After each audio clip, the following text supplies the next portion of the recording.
Voilà. Donc, le premier point, je parlais de brouillage, de spectre et de brouillage.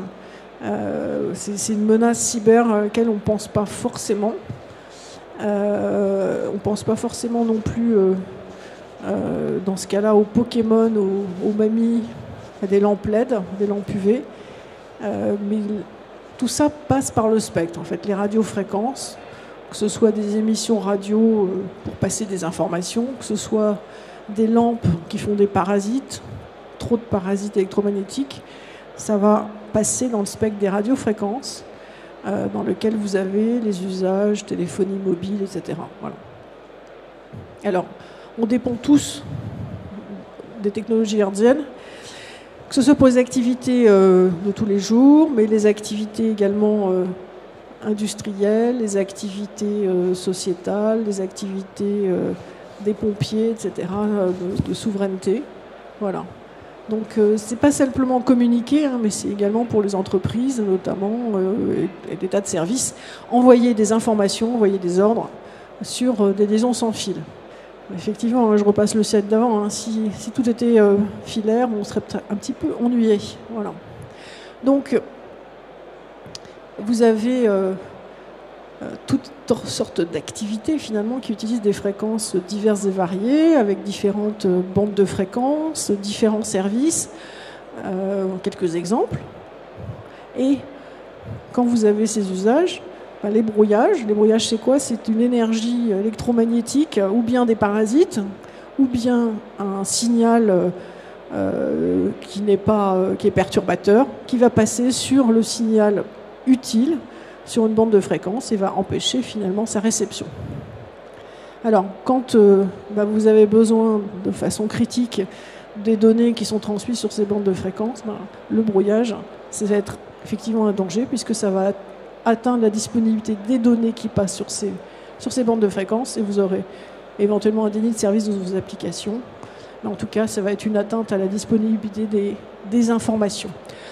Le leurrage, qui n'est pas vraiment un brouillage, mais je dirais un brouillage un peu particulier, c'est envoyer des informations fausses sur des fréquences. Par exemple, le leurrage du GPS, des fausses données de position, des fausses données synchro. Ça va atteindre l'intégrité des informations. Alors, les sources de brouillage, c'est extrêmement varié.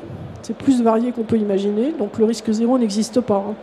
C'est toutes sortes d'équipements radio qui ne seraient pas utilisés dans les bonnes fréquences, ou qui se met à dériver, ou des fréquences d'un autre pays, d'une zone US qui correspondent pas au même service en zone Europe, par exemple. Le RFID US peut tomber dans des bandes de fréquences opérateurs mobiles. Donc, si vous n'avez pas le bon module pour votre portique, vous pouvez brouiller le téléphone mobile de tout le quartier. Voilà, il y a les problèmes de brouilleurs, bien sûr, les brouilleurs qui sont interdits, mais des gens qui disent tiens, je vais m'acheter un petit brouilleur GPS parce que j'ai un tracker dans ma voiture. Bon, ils vont brouiller tout autour d'eux, pas simplement leur voiture. Et puis tous les défauts de compatibilité électromagnétique, très très vaste sujet. Donc tous ces aspects parasites qui viennent de tout équipement qui a un peu d'électricité, un peu d'électronique dedans. Voilà. Et puis on oublie, même la rouille sur un support d'antenne peut être cause de brouillage. Alors les dangers, les impacts peuvent être plus ou moins critiques. Par exemple, pour la téléphonie mobile, sur les appels d'urgence, mais également ça peut perturber le fonctionnement de toute application qui passe des infos, qui utilise le réseau sans fil pour 2G, 3G, 4G, 5G, ou qui a fait de la 4G, 5G industrielle et qui en a besoin pour son activité. Le GNSS a vraiment un point particulier. Le GPS, ça arrive sur des ondes. C'est aussi des fréquences particulières. Alors, il y a le GPS, il y a Galileo, il y a GLONASS. C'est des bandes de fréquences dans la bande L1. Il y en a qui sont sur les mêmes presque fréquences centrales. Un brouillage peut avoir des impacts sur toutes sortes de services. Donc il y a eu un rapport qui a été fait, qu'on peut trouver en ligne, sur ces risques, sur différentes applications importantes. Parce que le GPS sert au positionnement, mais également à la synchronisation. Donc il y a des deux usages principaux, je dirais, dans plein de services et d'applications.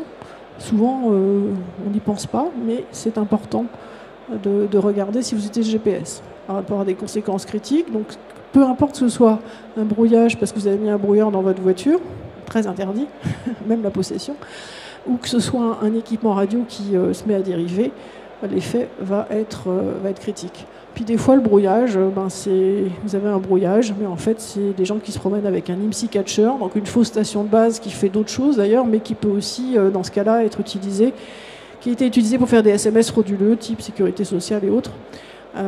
Voilà, et qui paraissait à la base déjà comme un brouillage, parce que les gens sortaient du réseau de téléphonie mobile pour être attrapés par la fausse station. Et donc l'opérateur voyait effectivement que son réseau avait des défauts, avait des problèmes.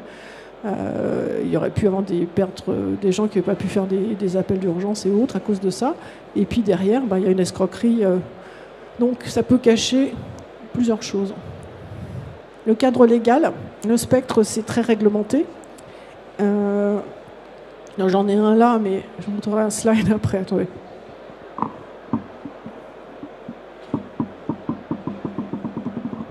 Donc le spectre des radiofréquences, c'est un univers en soi, je dirais.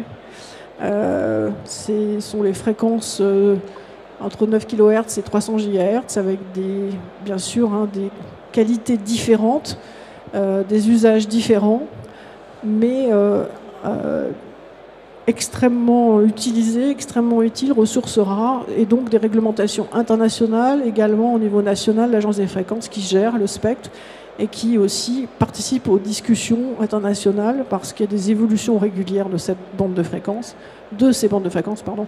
pour ajouter les nouveaux services. Il y a eu la 5G, il y aura la 6G, et il y a des transports intelligents qui veulent aussi des fréquences. Donc tout ça, c'est des discussions, des débats, des négociations compliquées et essentielles. C'est un espace restreint. Mais il y a des nouveaux usages qui essaient de rentrer dedans, le Wi-Fi 6, etc. Voilà. Donc on a 300 agents à l'ANFR et on gère la planification, la gestion, donc les autorisations d'émettre pour les stations de plus de 5 watts, et puis le contrôle du spectre préventif et curatif contre les brouillages. Voilà le TNRBF que j'ai montré. Donc le TNRBF, c'est très compliqué. Il y a une réglementation stricte. Les bandes de fréquences, c'est pour certains services. Donc voilà, les services sont définis. C'est selon aussi certains affectataires qui ont leur bande de fréquences. Il y a des ministères qui ont des fréquences à elles. Alors, le ministère des Armées a ses fréquences. Le ministère de l'Intérieur, les ports et la navigation maritime, toutes fréquences de détresse, etc. Également l'ARCEP, qu'on connaît bien, qui a des fréquences notamment qui donne les licences aux opérateurs mobiles, mais qui gère aussi les fréquences Wi-Fi, par exemple, des fréquences dites libres. Voilà. Et puis l'aviation civile aussi, qui a des fréquences pour les services aéronautiques. Voilà. Alors il y a une réglementation stricte aussi sur tous les équipements, parce que tout ce qu'on met sur un réseau qui peut émettre, alors ce qui peut émettre, c'est les équipements radio, donc il y a une directive RED, mais également les équipements électriques et électroniques ne sont pas censés émettre en fait, mais ils peuvent émettre des parasites. Et donc ça revient finalement à des problèmes de compatibilité électromagnétique. Donc ils ne doivent pas brouiller. Il y a des directives qui ont comme exigence essentielle, notamment, ne pas brouiller. Voilà. Ensuite, voilà. Donc, et puis il y aura le Cyber Resilience Act aussi qui va arriver, mais il y a déjà un règlement spécifique dans la directive RED des équipements radio sur la cyber également. Les brouilleurs en France, complètement interdits, détention, possession et usage, pas que usage, tout est interdit. C'est un délit, 6 mois de prison, 30 000 € d'amende. Le brouillage, c'est également un délit, 6 mois de prison, 30 000 € d'amende pour tout ce qui est utilisé de manière non conforme ou un brouillage avec un brouilleur également. Voilà. Alors, c'est même un brouillage pas offensif. C'est-à-dire que vous n'avez pas acheté un brouilleur, mais vous brouillez parce que vous avez un équipement qui n'est pas conforme, vous êtes responsable, parce que nul n'est censé ignorer la loi. Voilà. Bon, il y a de la proportionnalité selon les cas, mais en tout cas, c'est considéré comme une responsabilité de l'utilisateur de l'équipement. La réponse, alors on est une agence d'État, et dans notre mission de contrôle du spectre, donc il y a 3 missions, planification, gestion, contrôle. On va agir de façon préventive, donc on va contrôler des réseaux, des stations, Et on va des navires aussi, hein, pour les fréquences maritimes. Et on va intervenir de manière curative, 1400-1800 brouillages par an en moyenne. On intervient à partir de différents points dans le territoire et en Outre-mer, avec des équipements vraiment sophistiqués et des pouvoirs d'enquête également. On peut dresser un procès-verbal d'infraction. Voilà. Alors si par contre vous êtes victime, c'est important de savoir comment signaler un brouillage. Même des bandes dites libres, on peut signaler effectivement une suspicion de brouillage. Voilà. Et le GPS, on a un formulaire spécifique si vous n'êtes pas les affectataires des fréquences GPS. Les affectataires GPS, c'est l'aviation civile, le ministère des Armées et l'espace, le CNES en France. Mais si vous êtes un géomètre, comme on a eu des cas, vous pouvez, si vous subissez un brouillage, vous pouvez nous signaler pour qu'on puisse intervenir sur le terrain, hein, comme vous avez vu, pour rechercher la source, y mettre fin, éventuellement dresser un procès-verbal en poursuite judiciaire, notamment pour les brouilleurs. Alors quelques cas, les répéteurs de téléphonie mobile, ça c'est les cas vraiment très classiques, hein, c'est notre première source de brouillage. Je ne devrais pas rire, hein, c'est plutôt triste en fait, mais c'est tout le monde peut être dans cette situation. C'est pour ça qu'on essaie de vraiment diffuser de l'information, de la connaissance, pour que vous ne soyez pas des délinquants des ondes. Un répéteur de téléphonie mobile, ça ne s'utilise pas sans avoir l'autorisation des opérateurs de téléphonie mobile, donc ce sont les fréquences. Donc il faut mieux aller les voir avant pour avoir une solution agréée par eux. Si vous l'achetez, vous demandez après, c'est pas évident. Et en tout cas, nous, on en fait arrêter beaucoup, et les gens se retrouvent avec un truc inutilisable. Donc vraiment, il faut penser les choses à l'inverse. Par contre, si vous mettez de la voix sur Wi-Fi, un répéteur Wi-Fi, aucun problème. Donc c'est vraiment ce qu'on préconise en premier. Voilà. On avait un petit reportage. Alors, je ne sais même pas si ça marche, en fait. Je ne sais pas. Bon, c'est pas grave. Voilà, on a eu des petits reportages à la télé. On n'est pas super connus, mais on essaie vraiment de sensibiliser. On n'a eu que choisir aussi. Enfin, ces répéteurs, on essaye de passer le message. Alors, tout ce qui est Wi-Fi aussi, tout ce qui est connecté en Wi-Fi, donc les caméras de recul, les caméras avec les sonnettes, la vidéoprotection, on a des gros problèmes dans ce qu'on trouve, en fait, que les gens achètent, où ils doivent se mettre sur la bonne zone géographique pour l'utiliser. C'est-à-dire que il peut y avoir zone Asie, zone Europe, etc. Ce n'est pas exactement les mêmes fréquences Wi-Fi. Hein. Des petites différences. On a vu, il y a une réglementation au plan international, et ensuite par zone, il peut y avoir des petites différences dans les bandes de fréquences, ce qui crée toute la richesse et la joie du travail de contrôle du spectre. Et donc, on se retrouve des fois avec des gens qui ont mis finalement une zone qui n'est pas la bonne. On trouve aussi des trucs incroyables, on trouve aussi des caméras ou des systèmes Wi-Fi, comme c'était le cas, qui se mettent à dériver parce qu'ils sont vieux. Là, il y avait un échauffement, donc les composants étaient abîmés et se mettent finalement à émettre dans une mauvaise fréquence. On a aussi des fois des équipements connectés en Wi-Fi qui émettent dans une fréquence qui n'est Wi-Fi nulle part, qui est proche bien sûr, hein, mais qui n'est une bande Wi-Fi absolument nulle part, et qui tombe chez les opérateurs mobiles. Parce qu'en général, on tombe chez les opérateurs mobiles, hein, souvent quand il y a un problème Wi-Fi. Voilà. Donc là, c'était le cas. Voilà. Là, ça devait être... vous voyez, donc c'était quand même à 1 km de l'antenne relais, et après l'antenne relais, sur toute la zone qu'elle couvre, elle a des difficultés, des pertes d'appels, moins de connectivité, etc. Voilà. On a aussi des cas de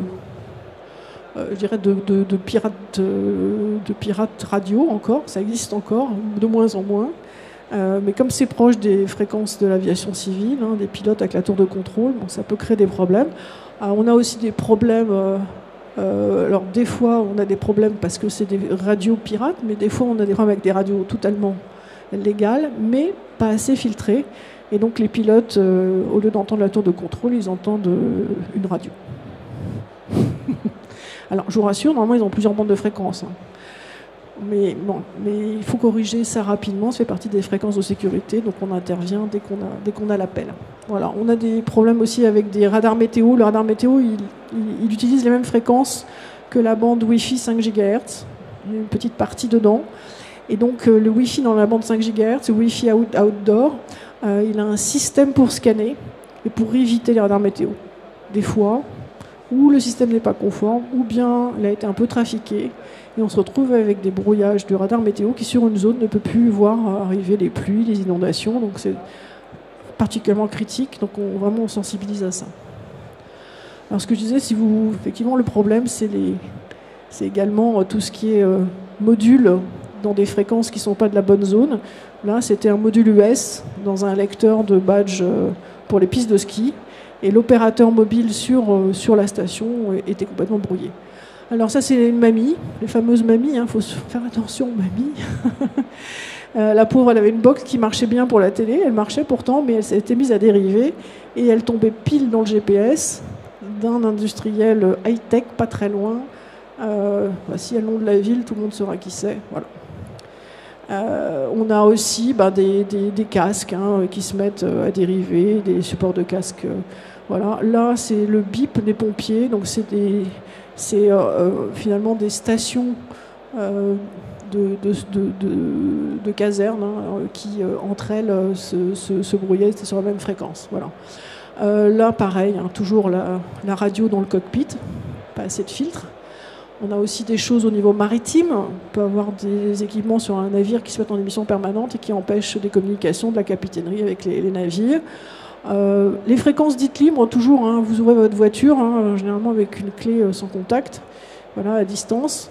On sait qu'on peut faire d'autres choses plus délictuelles. On vole des voitures avec ça, mais tout simplement, on peut vous empêcher de rentrer avec un système qui se met en émission permanente par défaut, et c'est ce qui s'est passé à ce niveau-là. Alors, les puces RFID, je ne pense pas, mais un petit truc comme ça dans la doublure d'un sac à main posé dans un salon suffisait à brouiller l'antenne qui était posée sur l'immeuble d'en face, parce que c'est une puce qui pouvait marcher dans des fréquences US qui tombent chez les opérateurs mobiles, comme j'ai expliqué, les fréquences ne sont pas exactement les mêmes, et l'antenne relais faisait portique. Voilà.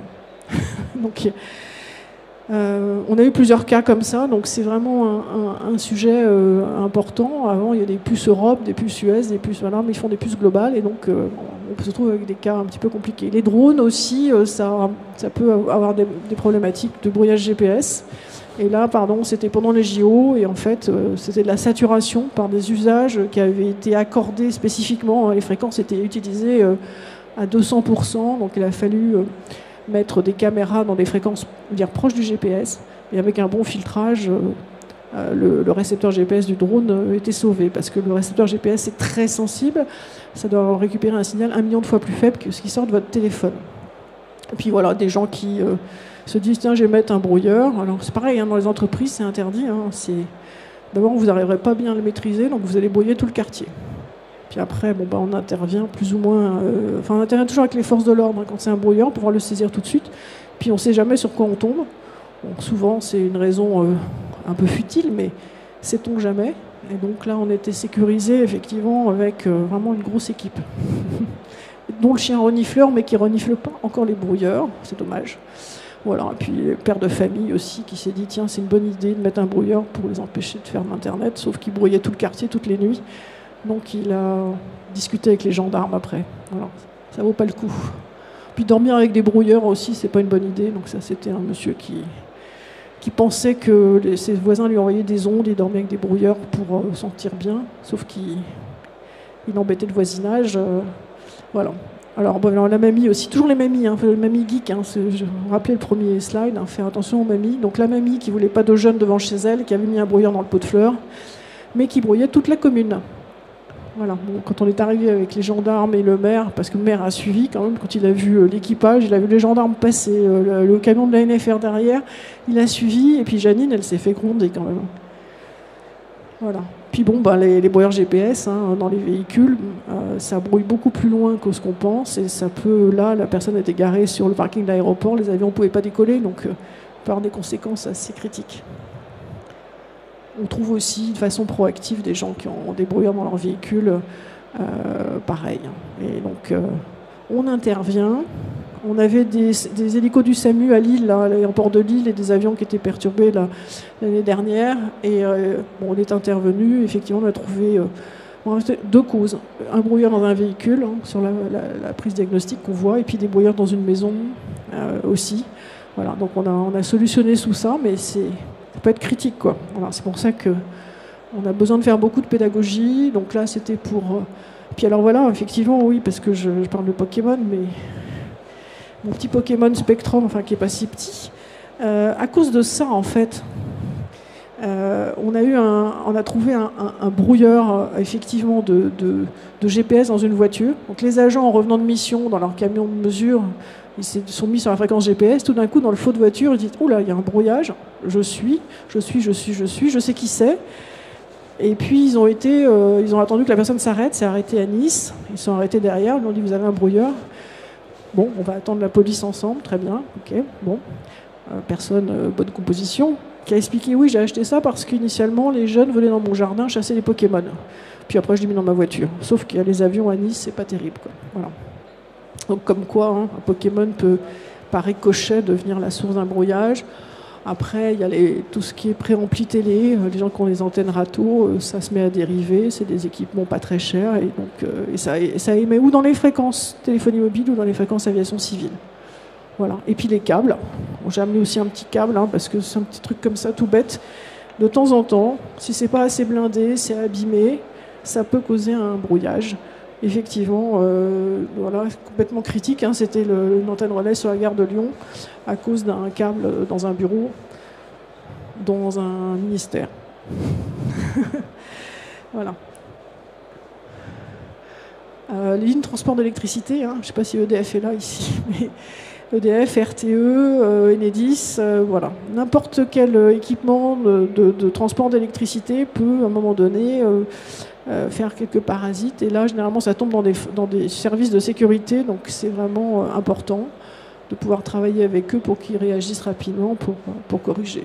Voilà. Les écrans, tout ce qui est compatibilité électromagnétique, les lampes LED, tout ça, ça peut se mettre à dériver. Donc un jour, si on tape à votre porte, ne soyez pas surpris.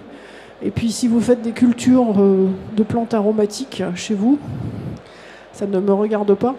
Mais là, on avait un brouillage d'un radio amateur, donc dans des bandes assez basses. C'était de la CEM, un problème de compatibilité électromagnétique. Donc on est allé dans l'immeuble, parce qu'on a vu que ça venait de tel immeuble, et on a fait étage par étage. Et, au dernier étage, il y avait une petite culture. On n'est pas intervenu seul pour la culture, mais disons voilà. Donc, comme quoi, on est tous concernés, hein, par la protection du spectre. Vous voyez, c'est déjà de ne pas devenir un délinquant des ondes, parce que brouiller les autres et qu'on arrive chez vous, alors il faut éviter au maximum tout ce qui peut être évitable. On est d'accord que le risque zéro n'existe pas. Et on va être proportionné.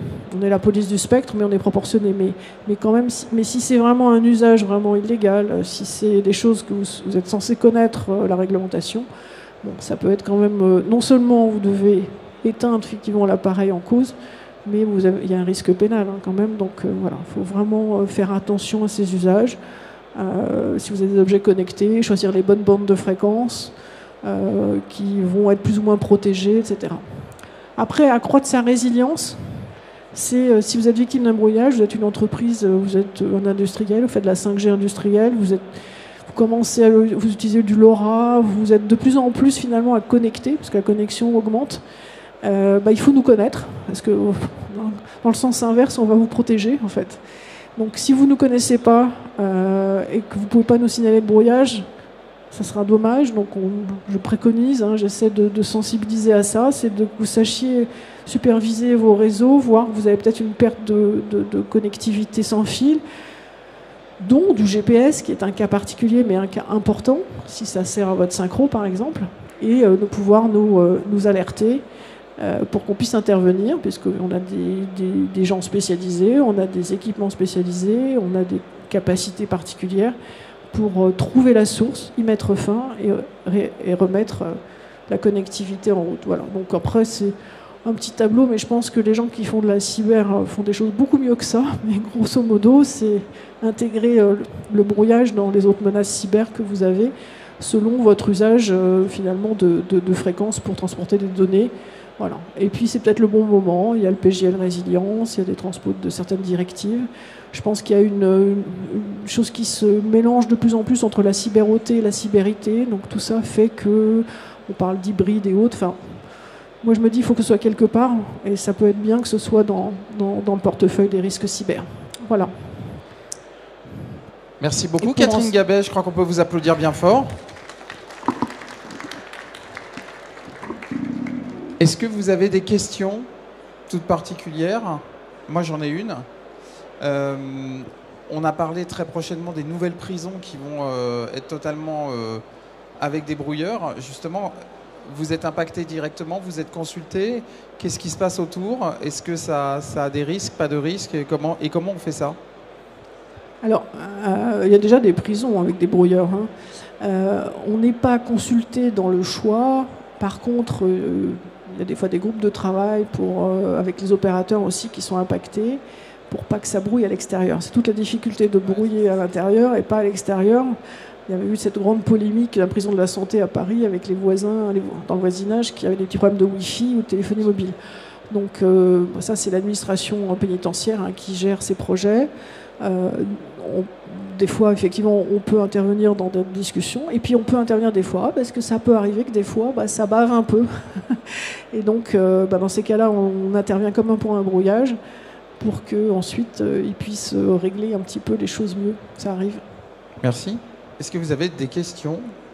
Juste pour info, il y a les enquêtes de la NFR sur notre site, sur LinkedIn, et un ouvrage, les brouillages non de la NFR mène l'enquête, mais pareil, c'est des enquêtes de la NFR sur notre site et sur LinkedIn. Et je vous conseille, parce que vous pouvez trouver j'écris tous les mois un cas de brouillage, je rappelle la réglementation, donc ça peut permettre effectivement de rappeler bien la réglementation à suivre pour ne pas être délinquant. Ça rappelle aussi qu'on existe pour ceux qui sont victimes et qui peuvent nous solliciter.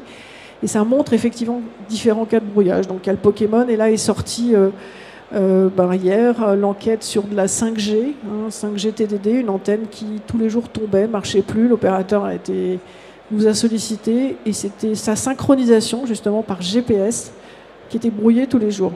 Et en fait, faut la lire. Comme quoi, si on perd le GPS, on perd une antenne 5G. Voilà. Quel teasing, merci beaucoup.